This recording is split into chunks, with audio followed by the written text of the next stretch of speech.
weeks ago when we started our stay-at-home order, I was very curious to know my net calories and movement, and I came up with an intervention to see about keeping my net calories low and my movement high, knowing I was going to be staying at home. So net calories was defined as things that I was eating and then minus my activity levels throughout the day.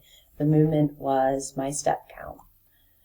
You can see here on the first graph of my daily net calories, I took baseline for 12 days. That was my first intervention or my first information that I was collecting.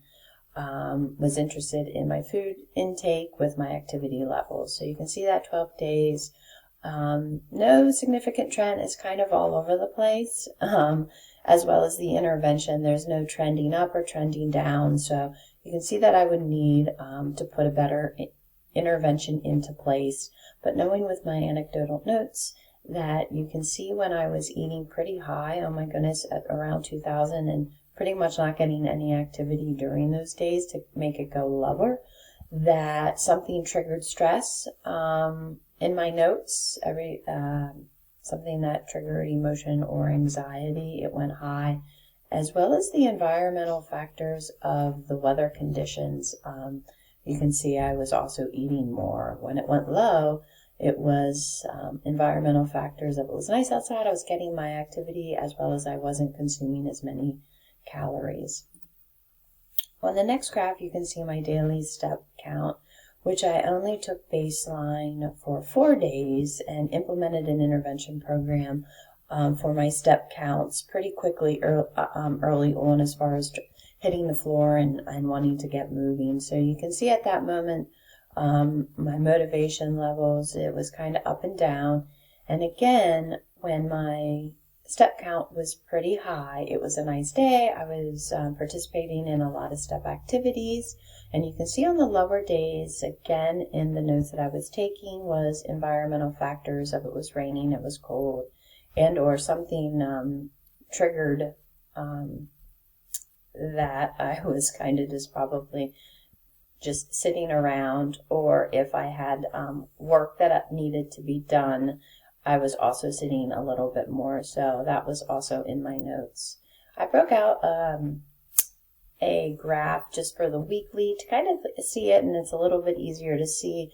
You can see here again on my weekly net calories for the 3 weeks, kind of trending a little bit up. Wish I would have taken maybe a little bit more weekly baseline to see that.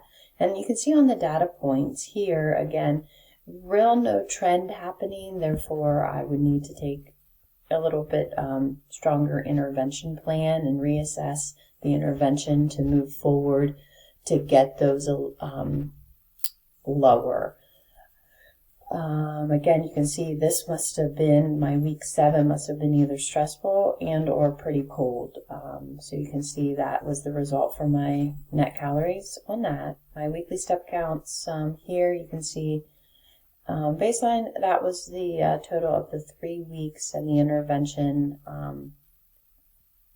Again, you can see my activity level did increase on the week 7, and interesting to know on the week 7 on the other sheet was looking like my calorie intake was pretty high. So you can see here it went up and then it went quickly down. So again, the intervention needed to be reassessed, evaluated, and have something stronger put into place so my intervention numbers would be higher than my baseline.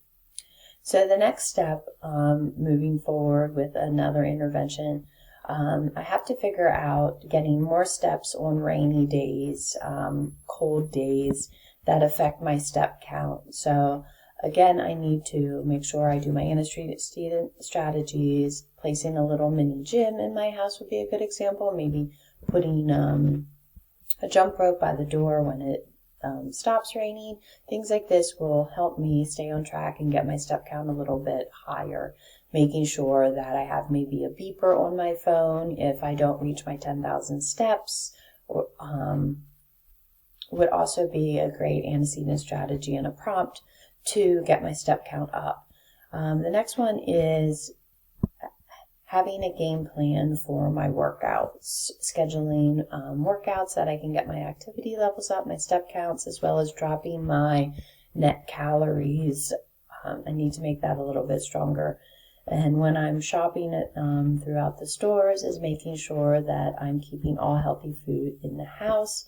So when something does trigger an anxiety, emotional moment, if I am eating, I'm replacing it rather than with eating pretzels or my favorite cheese popcorn on those moments.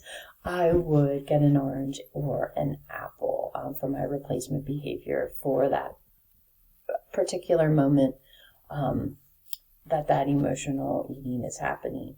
I would also need to follow the data a little bit better and plan and start doing some self-monitoring and keeping track a little bit better than the first intervention was. You can definitely tell needed throughout these weeks is do small weekly goals and setting for myself, such as if the first week was 10,000 steps, the next week might have been 12,000 steps. Maybe net calories at one point was 1,200 and then it was 11. So definitely an intervention needed to make a little bit more weekly goals. And for long-term results, my reinforcer would have been the values placed on what the importance of movement. Even throughout this intervention, my hip was bothering me a little bit, and that's from too much sitting, needing to stretch a little bit more and stay active. So that's a long-term effect of sitting too much. And also making sure that the values were written out a little bit clearer. So it would be like, why do you want to move more? Why do you want to have your net calories a little bit lower? And that would have been my reinforcer a little bit better. So prompting me, putting a little bit more antecedent strategies of recognizing those values. So when I would want to emotionally eat from anxiety, I would get myself back in check for the long-term results that I was looking for. Thanks for viewing.